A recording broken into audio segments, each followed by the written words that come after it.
So yeah, this is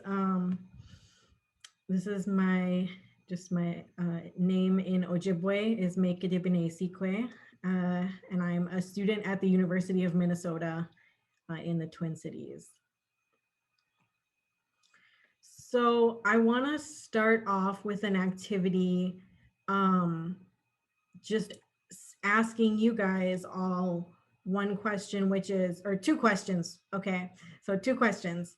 The first question is, what do you already know about LGBTQ Native people? And the second question is, what do you want to learn about LGBTQ Native people? Some of the answers, some of the things that people have heard. We've got that Two-Spirit people were medicine workers, that Two-Spirit persons were once revered, that we have always existed with a lovely smiley face there. Some folks saying they don't know, that they exist in all tribes. That colonization and assimilation have forced folks to hide or leave their identities behind, but there have always been gender variant Native people. And then let's see, we've got some coming in, things you want to learn. What's fact from fiction? That's a great one. Anything, wonderful. How they overcome the hurdles of unsupportive popular culture or opinion. What can the LGBTQ community do to better support LGBTQ Native Americans? How have they stayed resilient, protected their identities, cultures? Modern implications, better historical context. We'll scroll back up here. Still coming in. A couple people saying they don't know much, which is great. You know, there's lots to build up on then if you're coming from the ground floor.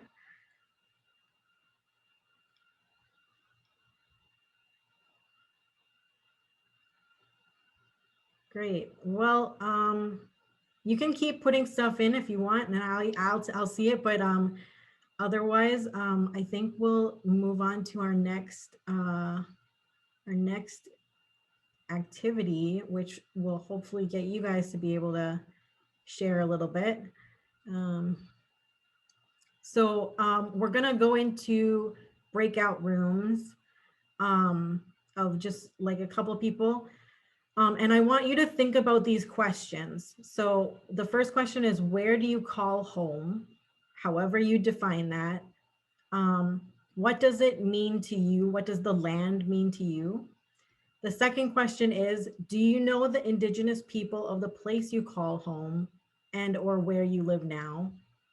And third, if you do know, how did you learn that or come to know it? And if you don't know, why do you think you don't know? So I can just share, like for me, for example, I live in Green Bay. Green Bay is a place on obviously the Bay of Green Bay. So there's a lot of water. It's defined by the Fox River as well. The Indigenous people who have ties to Green Bay include the Menominee and Ho-Chunk nations, as well as now the Oneida Nation as well. And when I learned about the Menominee and Oneida connections to Green Bay when I was very young because I had friends from those nations, but I didn't learn about the Ho-Chunk connections until I went to college. And I think the reason for that is because when I was in, fourth grade history class, we learned about like the prehistoric Indians from long ago, but they never told us the people who are still living here today. So that's my story a little bit, just a brief, my story of how I would answer these questions. So I'm going to ask Cody if you could divide us up. Let's see how many people we have in here right now, 23. Could you divide folks up into rooms with like 4 people?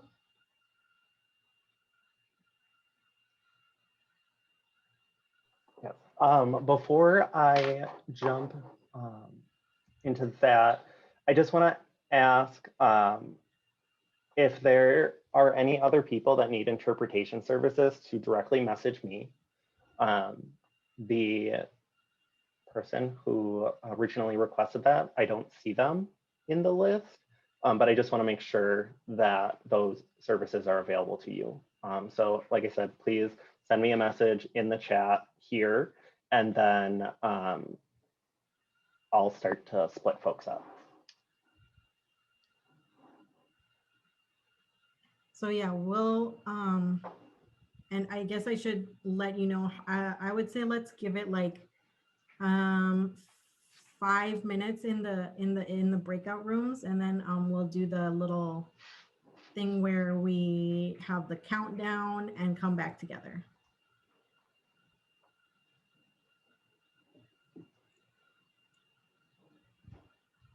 Yeah, so in the meantime, you can just be thinking about your own answers to these questions, and then hopefully get the chance to discuss it a little with other folks.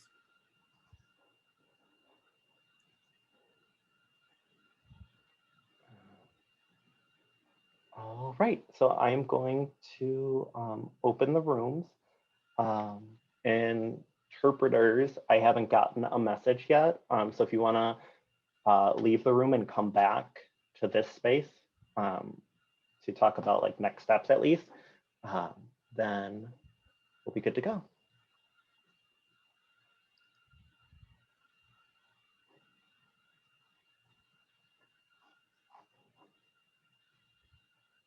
Oh my gosh, did it just take us all to one room? It did. Okay, 1 second. Yep, no worries.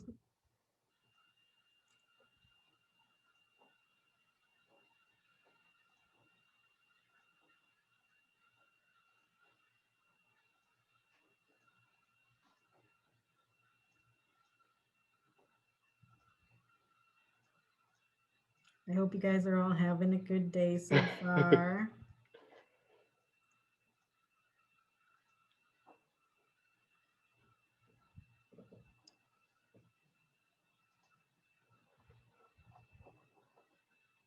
I see a thumbs up, so that's a good sign. Somebody's having a good day.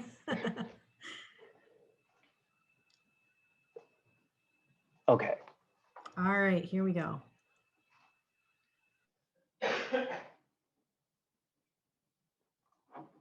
Yeah, definitely. So I'm Lisa. I'm from Milwaukee, and to be honest, I don't know like the indigenous people where I'm from. That's why I signed up for this workshop, because I wanted to learn more about the indigenous people. Awesome. Yeah, that's what we're gonna do next, is kind of talk a little bit about Wisconsin. And so you are in the right place. Anybody else?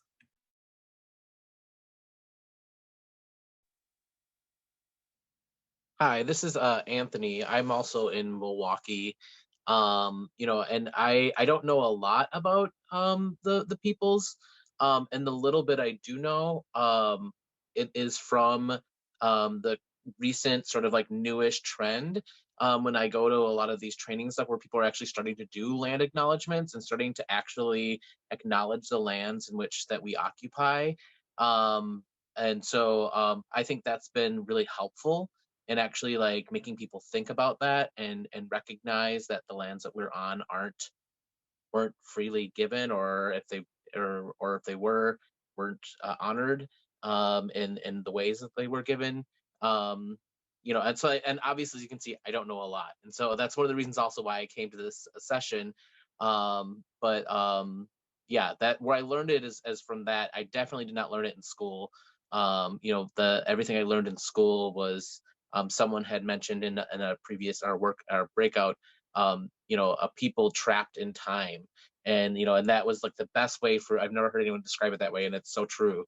What I was taught about a Native American people definitely is not who people are today. Yeah, that's a great way of, yeah, that's a great description of it. Anyone else?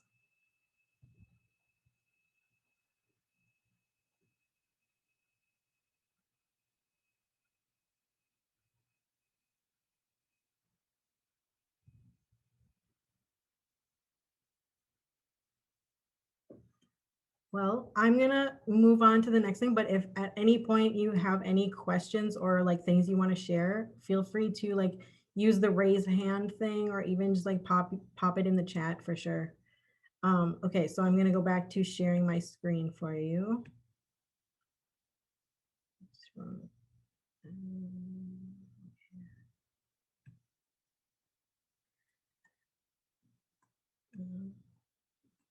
Okay, so in Wisconsin, there are currently 12 indigenous nations that exist as like coherent entities, I guess is the best way of putting it. 11 of them are federally recognized. So that means that the United States government recognizes that they have a treaty with the indigenous nation and that they have a reservation in Wisconsin. The 12th nation is the Brothertown Indian Nation, and they are not federally recognized, but they still have a strong sense of identity as being an indigenous people in Wisconsin. So I want to do just like a quick game of seeing if you can figure out which of these nations is each of the numbers. So I have on the right here all of the list of all 12 of the nations, and then we'll just go down one by one from 1 to 12 and shout out or put in the chat if you know or if you have a guess. We're gonna just go like seriously. I just want you guys to like 100% guess if you don't know. And if you know them all, maybe like hang back a little bit, but because I think there might be some people who may know them all. But yeah, and then I will tell you the answers as we go down. So the first one, can you see my cursor? Yes. Okay, cool. So the first one is way up here up north. Do we know what that one is? I'm trying to put my chat up here, sorry.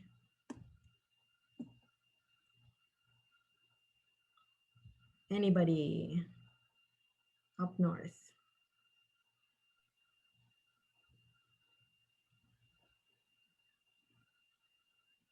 I'll give it a go. Is it, I feel like it's either Red Cliff or Mole Lake.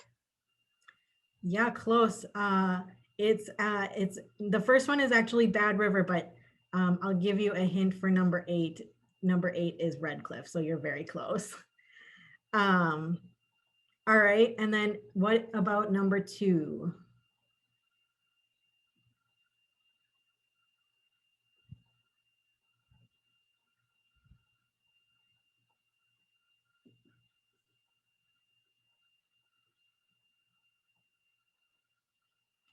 Hint, it's another Chippewa or Ojibwe community. Or no, sorry, it's not. That was my mistake. It's close. That's number 10. It's not a Chippewa community. So Stockbridge, Muncie? Nope. It is Forest County, Potawatomi. I see Alora has it. That's correct. Forest County, Potawatomi. Number 3 is over here in the kind of western part of the state.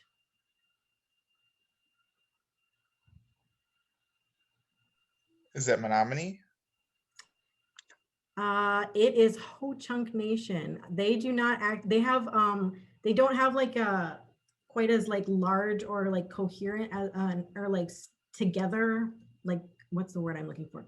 Contiguous, I guess, reservation as some of the other reservations in the state. They have land in different areas. So that's maybe why you might be wondering, like, is there a reservation out there? Kind of. Number 4 is up here, and here's the hint: is that this one is actually one of the Chippewa communities, the Ojibwe communities, for sure this time. St. Croix. What was that? St. Croix? That is right next to it. It is number 4 is Lac du Flambeau? Nope, it's No, LCO, it's LCO. LCO, yes, LCO. Yeah, and now I'm kind of giving away the answers to the next ones, but you're real close because number 9 is St. Croix. Okay, what number are we on? 5. Okay, 5 is up here.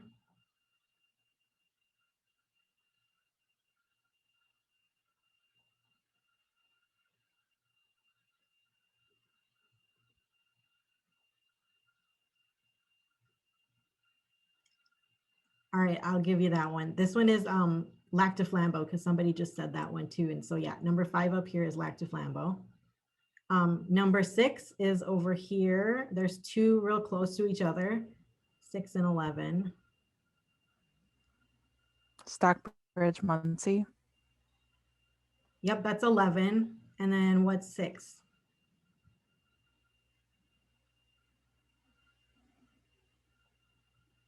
Yep, Arthur says Menominee, and that is correct. And then we have 7 here by Green Bay, which I have mentioned already. Oneida, yep, that's Oneida. 8 is up at the top here, which I already said. 8 is Red Cliff. 9 is St. Croix, as I pointed out earlier. All right, 10 is right here over by Forest County, Potawatomi. Oops, where'd my cursor go? There. Mole Lake. Yes. All right. We said 11 was Stockbridge, Muncie, and then 1 left. What do we got? Brothertown. Yes, that's the one that is not federally recognized. Awesome. Okay, so I'll show you now. Here's a map of all of the communities. It's not like an exact map because they just put a bunch of like little dots for some of them where the reservation has been checkerboarded or is not all in one big chunk. So yeah, that's just like to give you a visual. So you can see kind of who's in your area, if there is a tribe in your area. And then I'm gonna quickly go on to the next slide because that has also the same things. This is where you can see where, what the treaties were. So basically these lands, so like the orange section is all the land that the Menominee ceded when they, or gave away, or that's probably bad terminology, that the United States claimed that they gave away when they signed their treaties in the 1800s. So roughly, this is where the indigenous people of different parts of Wisconsin are from. So you can see Ho-Chunk in the kind of lower, I'm really bad at directions, southwest. And then Ojibwe in the north, Menominee kind of northeast, Potawatomi. Potawatomi people historically lived in kind of like a lot of like generally eastern Wisconsin, going all the way up to like where Forest County is now, to south where Milwaukee is. So there's actually in reality a lot more overlap than this this map shows you, but this is just like to give you a general idea. And Emily asked if there's a specific reason why Brothertown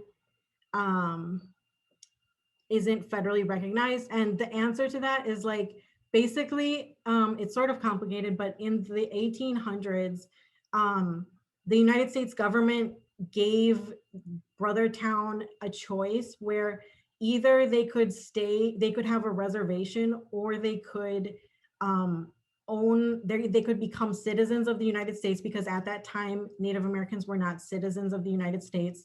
They could become citizens and own their land themselves.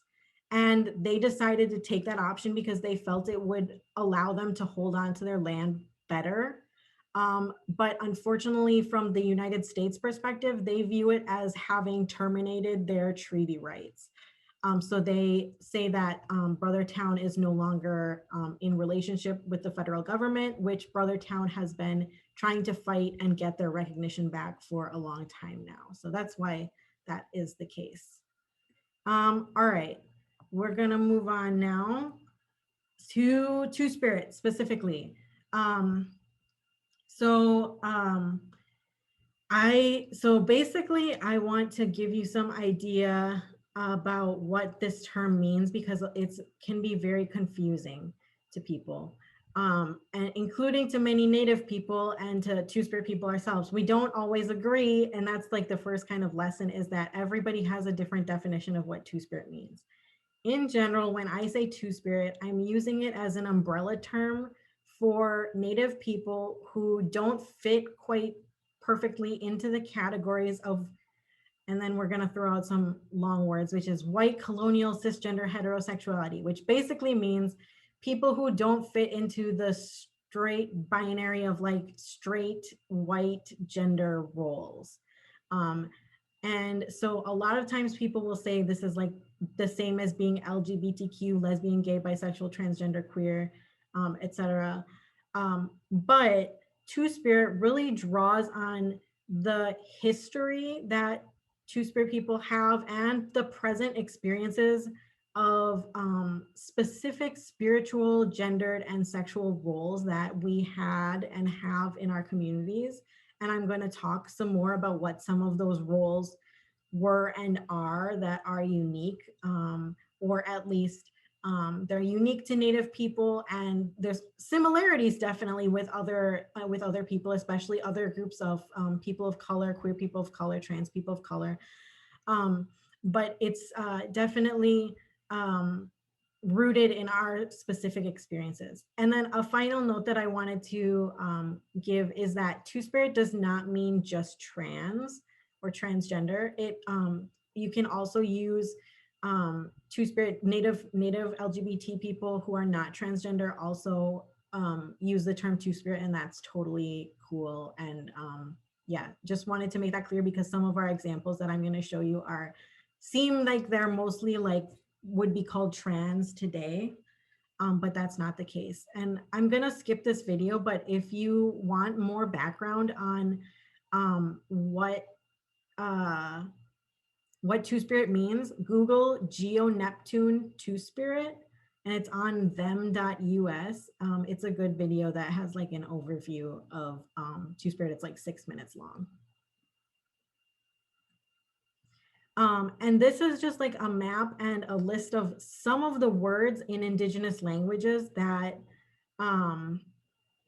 that historically and today in some cases are still used for Two-Spirit people. So Two-Spirit is one word that we use to refer to these kind of people, but historically every tribe speaks a different, like, well, not every tribe, but many tribes speak very different languages.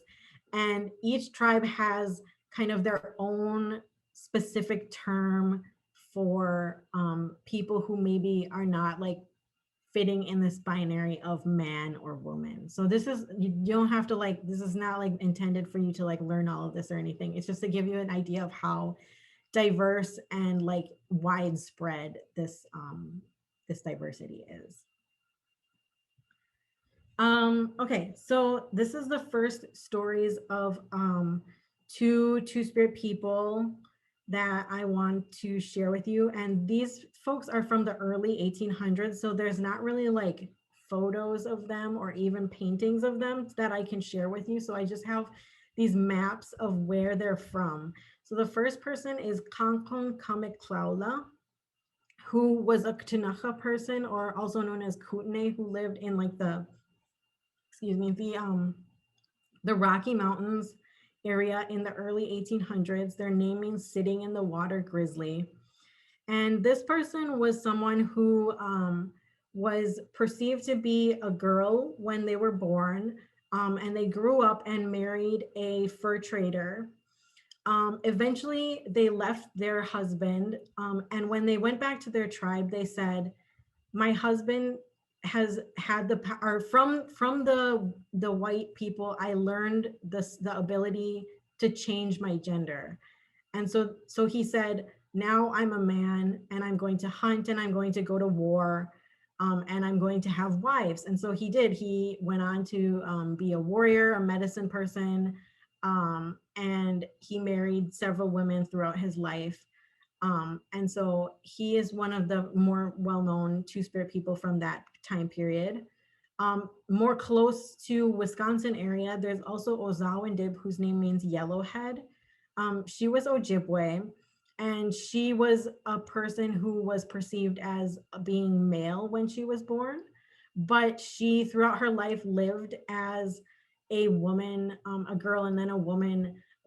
But interestingly, she also was known as a very fierce warrior. So I like her story because she shows us that no matter like what your gender is, there was still room in Native communities that you could have whatever role um, whatever role you wanted to take on.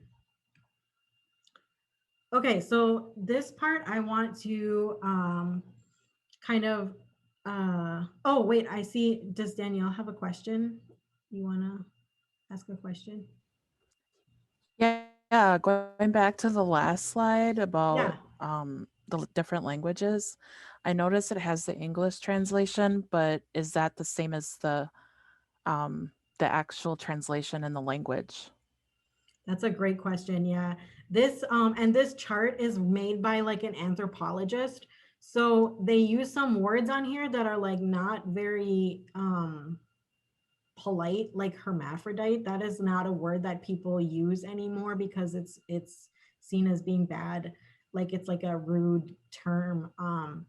And so it's kind of questionable whether all of these translations are like 100% accurate, but they do kind of give you like a little bit of an idea of what some of them might mean.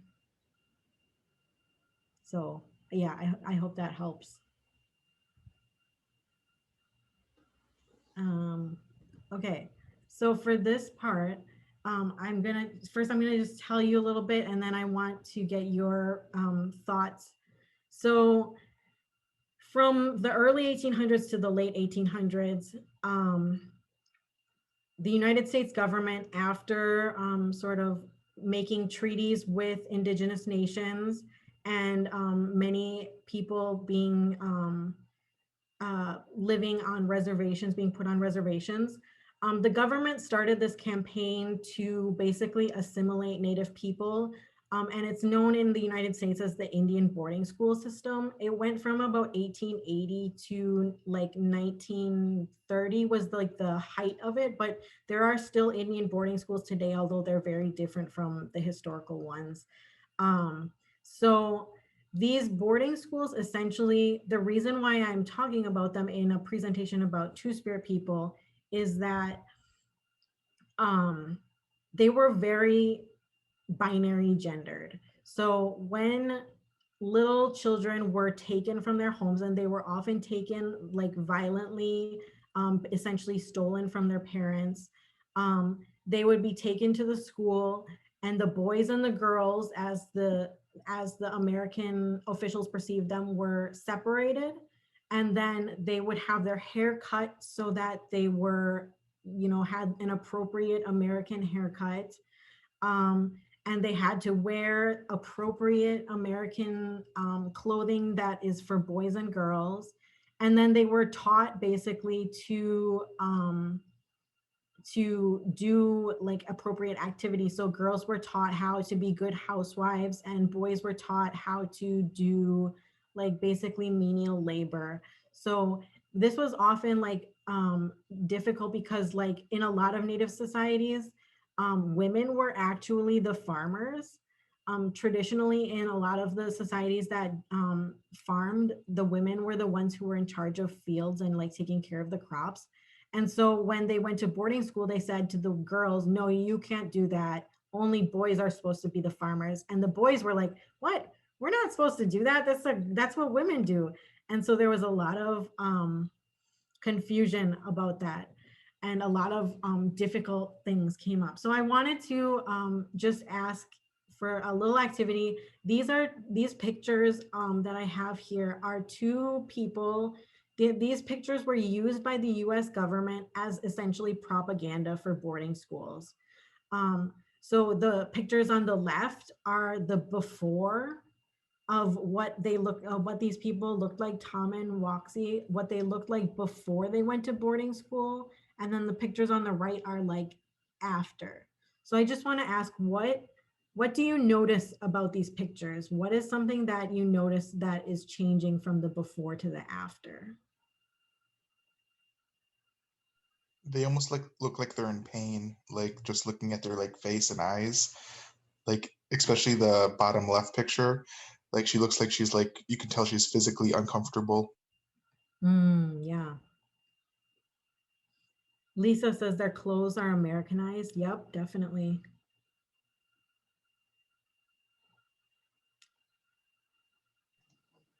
Someone also put the skin gets lighter. Yeah, it's like, we don't really know if that's like, if their skin actually got lighter, or if like the people making the photos just like use different lighting, to make it seem like they were lighter, to make them seem more Americanized.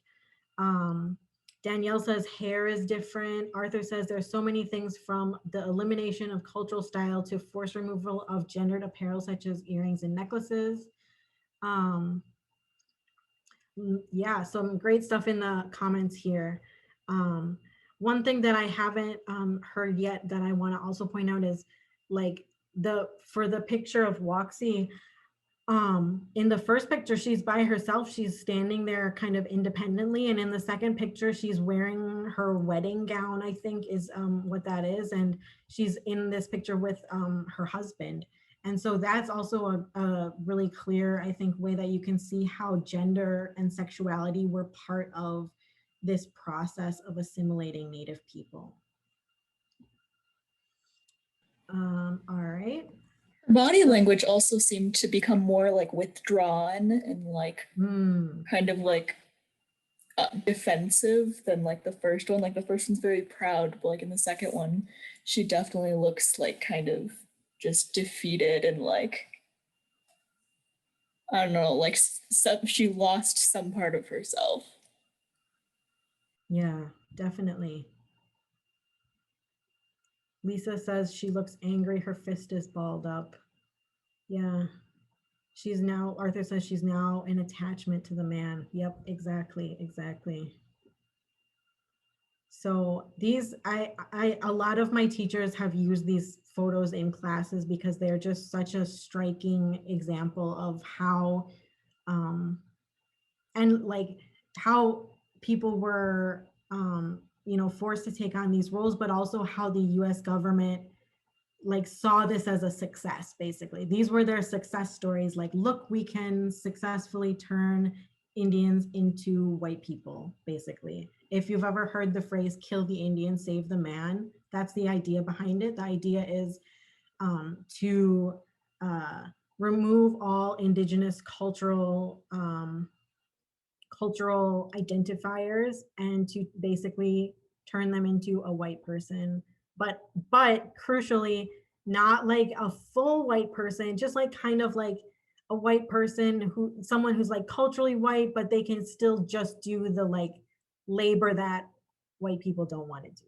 Is like, that's a critical, I think, aspect to keep in mind too. Okay, so we're gonna move on now. I have some more stories from later in the 1800s. So these folks actually have some pictures of, so that's great. On the left here, we have Ralph Carwinio, who was the child of Potawatomi and African-American parents, who was born in Indiana, but lived in a couple of different places.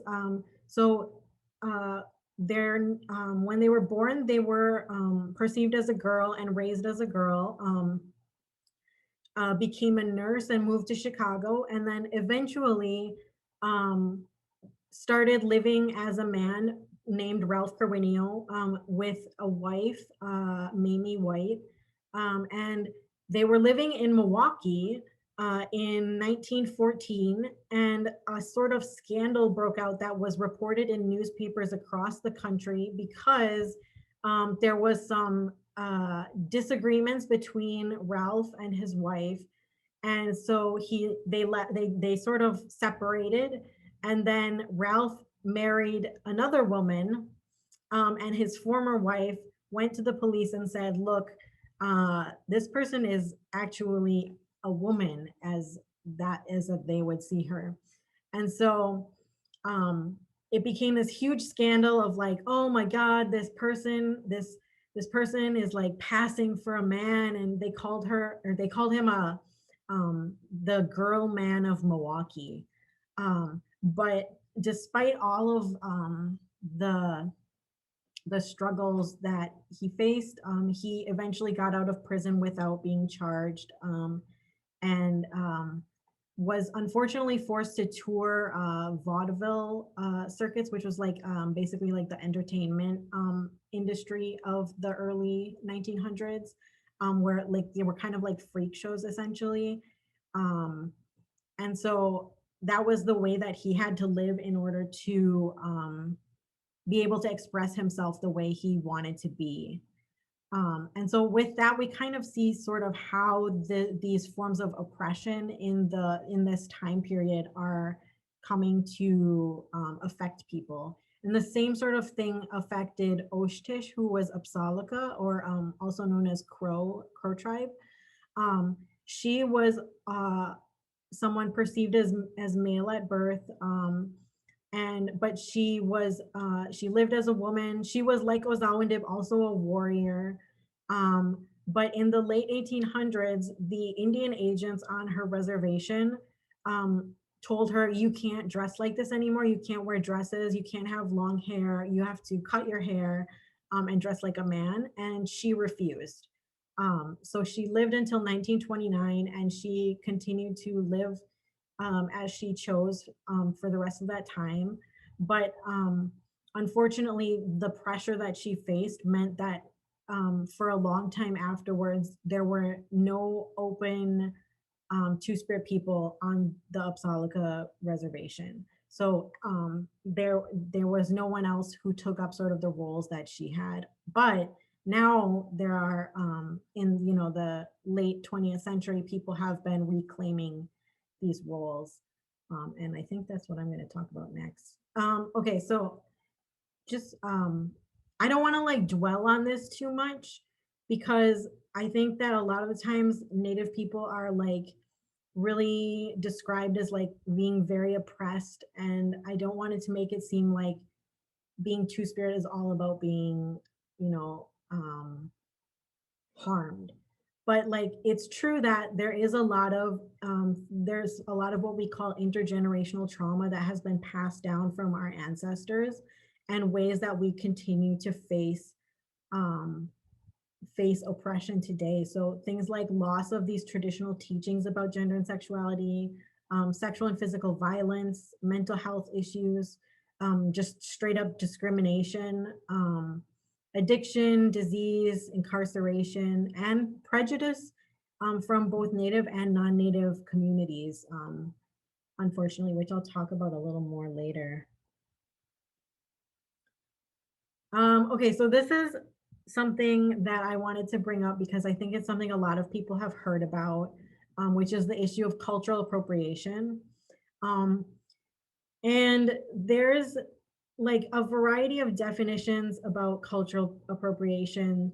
And so like one issue, for example, with Urban Outfitters over here, is that they will take designs from Native people and put them on their very inexpensive clothing made usually in like sweatshops in other countries.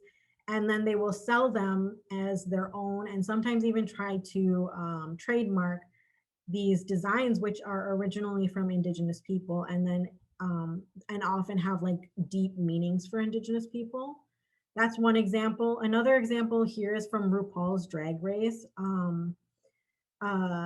where we can see a sort of like Native American themed drag outfit, which is problematic because the headdress that she's wearing in this photo, although it's not exactly a traditional headdress, for a lot of nations, especially on the Great Plains, these eagle feather headdresses are very sacred items. They're kind of equivalent to sort of the awards and medals that someone would receive from being in the military.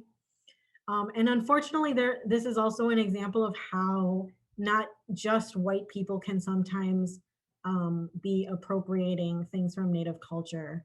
It's not an exclusively a white person thing. Then the last one I wanted to just mention is this Jason Mraz a couple of years ago said, like, basically he came out as bisexual and said, you know, my wife has worked with the Native Americans and I really relate to their concept of two-spirit. And he got a lot of flack because people were saying, essentially, you are not Native, so how can you possibly claim the identity of two-spirit when you've never had any of our experiences? So these are just some of the things that you can maybe think about in your communities of if you've ever seen stuff like this happen and how you might possibly talk back if you see it. Okay, one last little history. This time we're bringing it up to the present. So in number one, I have this poster that was from the 1950s. In that time period, there was this program called relocation, which the US government essentially was like was encouraging Native people on reservations to move to cities. And from the US government's perspective, they were like, we need to get these Indians off reservations because they're still having their culture and we need them to assimilate more into US society. But for Native people who often didn't have any jobs on the reservation, often saw it as like an opportunity to move and like experience another part of the world. So it was kind of like had ups and downs. But the reason I mention it is because this created like big communities of Native people in the city and in Chicago, Milwaukee, Minneapolis, and also other cities across the United States. And in those communities, in the 1970s, as sort of the Red Power movement, the Black Power movement, gay liberation were all happening, the first organization for gay American Indians started in San Francisco because they were experiencing racism from within the LGBTQ community. They were often barred from, or that's kind of a funny way to put it. They were kicked out of bars because they were brown, but also they were facing homophobia from within the Native community. That's the picture number 2 from a pride parade in the 70s. Number 3 is a decade later in the late 80s, as a result of the HIV/AIDS epidemic, a number of Native people came together and started the Two-Spirit movement, where the woman on the bottom left here at number 4, her name is Myra Laramie, and in 1990 she had a dream where she received the term Two-Spirit from the dream spirits who gave it to her, and she shared this term with other people, and that's how the term Two-Spirit came to be, was through this gift from the spirits that she shared with people as a way to identify themselves. And so that's where Two-Spirit comes from. Number 5 here is a picture from the San Francisco powwow, Two-Spirit powwow. So powwows are like very popular throughout Native America. And this was the first powwow in the early 2000s that allowed Two-Spirit, or like encouraged Two-Spirit people to dance in whatever role they wanted to really honor the Two-Spirit people in our communities.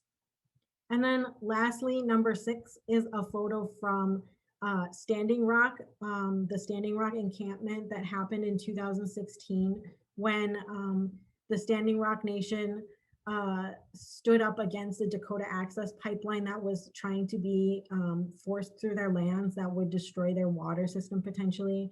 And at the camp, which gained a lot of awareness throughout the United States, there was specifically a Two-Spirit camp within the camp where it was meant to be a center for Two-Spirit people to connect with each other and to reclaim their roles and ceremonies. So I just wanted to include that and to show how Native people, Two-Spirit people are important parts of all these movements that are going on today as well. These are a couple of folks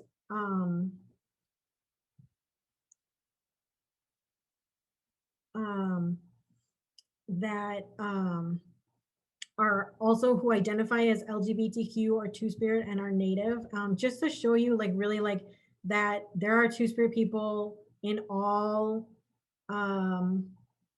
areas of society.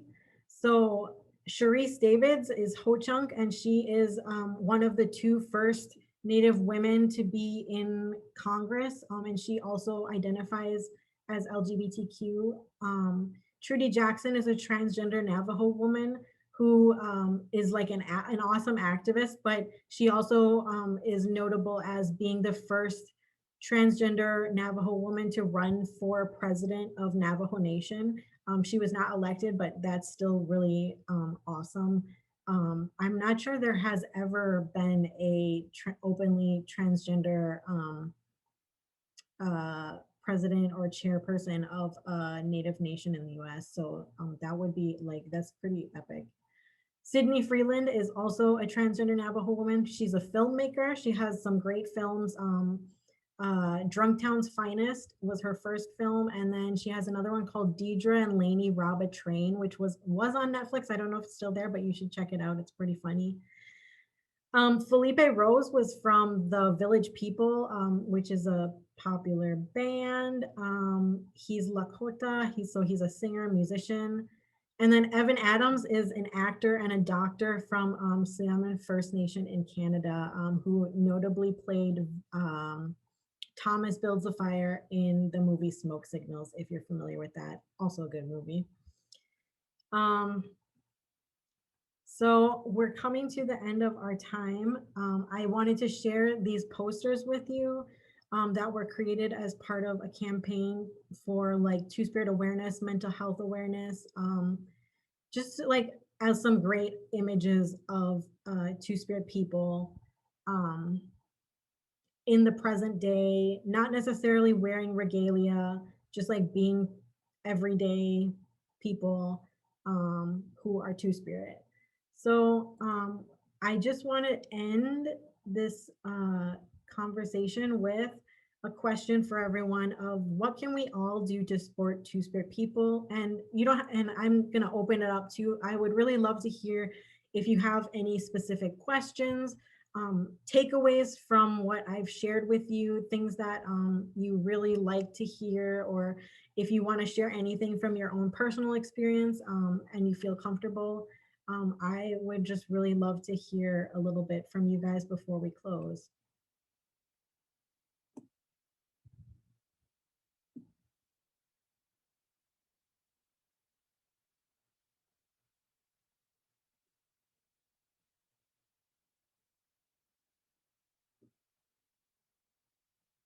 Is there anything that for example, is there anything that I didn't talk about that you are curious about? Oh, and I see chat too, so. Okay, so Caitlin asked, you talked about the term two-spirited coming from a dream to one woman. Do all tribes use the term? That's a great question. Not all tribes use the term two-spirited. It's not necessarily like a historical term for all nations. And a lot of people don't use it because they feel like it doesn't fit with their cultural tradition. So I've heard from some Navajo people that like in their language, two-spirit actually would refer to somebody who's like possessed by a spirit. And so they're like, we're not going to use that one. So it's not used by everybody, but it was offered by Myra Laramie as a potential like sort of term that people could use if they wanted to. Kevin's got a question saying, how do you deal with homophobia or prejudice within the Native community? Which is also a very great question that I wish I had like the magic answer to it. For me, speaking from my personal experience,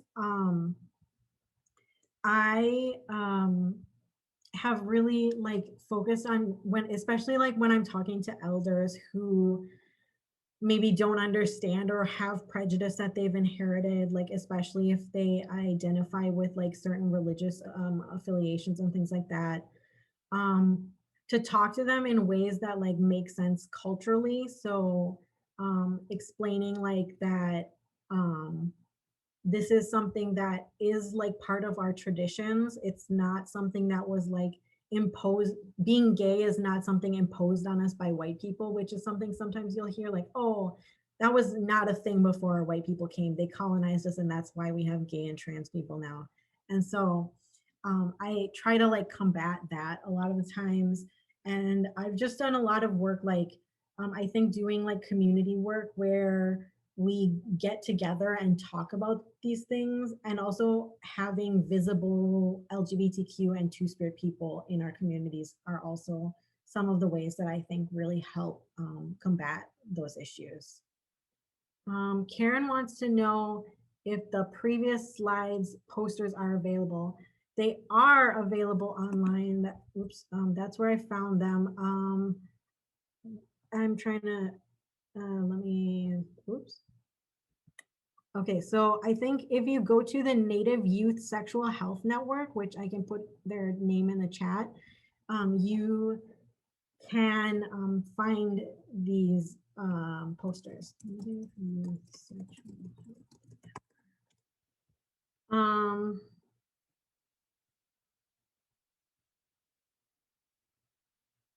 Yeah, so comment from Arthur, Native America has a problem with accepting their LGBTQ plus members. I understand that European culture has rocked a lot of our people to the core. However, what we can do is try to be receptive and give two-spirited people a platform to speak their perspectives. Yes, I 100% agree. That's really great.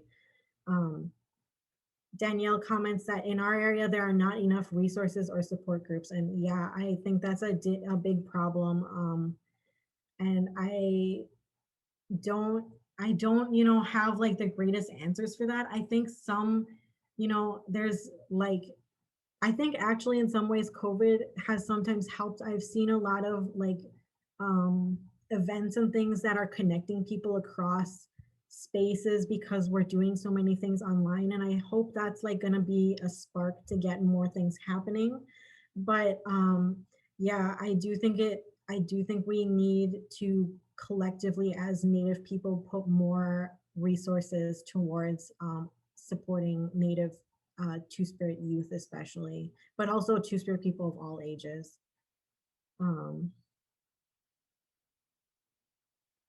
Lisa asks, when you showed the map of the reservations in my opinion look small. Are the reservations actually small? In Wisconsin, I would say most of the reservations are on the smaller side. There are some larger ones, like Navajo Nation in the Southwest is like the size of like, I think Delaware.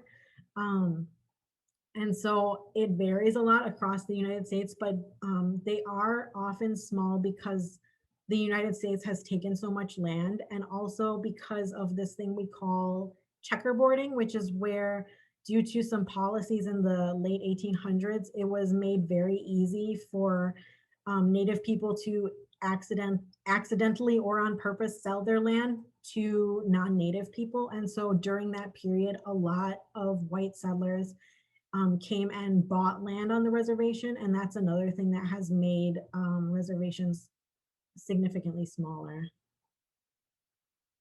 Yes, Danielle, we need to build safety for Two-Spirit people in tribal communities by addressing homophobia. That's exactly it. And it's like the healthcare systems, our Indian Health Service needs to become more LGBT affirming. We need to make sure like our services for people facing domestic violence and sexual assault are affirming for trans, especially trans folks, but like also other LGBTQ folks. Yeah. Caitlin asks, in non-Native communities, the most marginalized folks are the most at risk with examples of trafficking, drugs, alcohol, mental health challenges, etc. Would you say it is the same within Native communities? And definitely, yeah. I would say it's the same kind of thing where the sort of when you look at like the most marginalized people, there's like sort of uh, overlapping intersectional ways that affect people, and that can harm people more if they are more impacted by those intersectional issues. I'm trying to see, I thought there was another question. Okay. Kevin, if we white people are ever in the position to own land, would it be considered an insult to give it back to the tribe in your area? I know you can do it, so when you die, the land automatically goes into tribe's control. Just curious. You know, that's something that more people are doing, that are giving land back personally to different tribes that are of that place. I don't know too much about how that works. I don't think it is considered I don't know that people would consider an insult. A lot of tribes are actually really actively trying to reacquire land that has been lost. So if it's ever something that you think would apply to you, I would say contact the tribe and see if that's something that they would be interested in. Caitlin asks, are there folks from Wisconsin Two-Spirited Groups orgs represented on the newly developed Missing and Murdered Indigenous Women Task Force? Which is a great question that I do not know. Actually, I am not, and to be clear, like I'm not entirely sure there are any active Two-Spirit like organizations, Two-Spirit specific organizations in Wisconsin. There has been work, there's a group called the Native Justice Coalition, which operates out of northern Wisconsin and Michigan, that has done a lot of workshops with Two-Spirit folks. And they might be an interesting place to check and look about that. But yeah, definitely follow up with the co-chairs. I think that would be really important, and like definitely, yeah, I would love to see more Wisconsin-based Two-Spirit activism and like advocacy. In Minneapolis, where I go to school, there's a like a local Two-Spirit group that meets just like monthly and really just as like a social group and a support group, and that's like a great way to start. Is if you can get something together like that, that just like a potluck. I mean, obviously during COVID, it's a little harder, but those are ways to start. Let me, one second. I think we are at the time of the scheduled ending of the workshop. So yeah, again, I just want to offer any closing thoughts. I know I talked a lot. I hope that you guys learned some stuff and are able to start some of these conversations, continue these conversations with your own communities.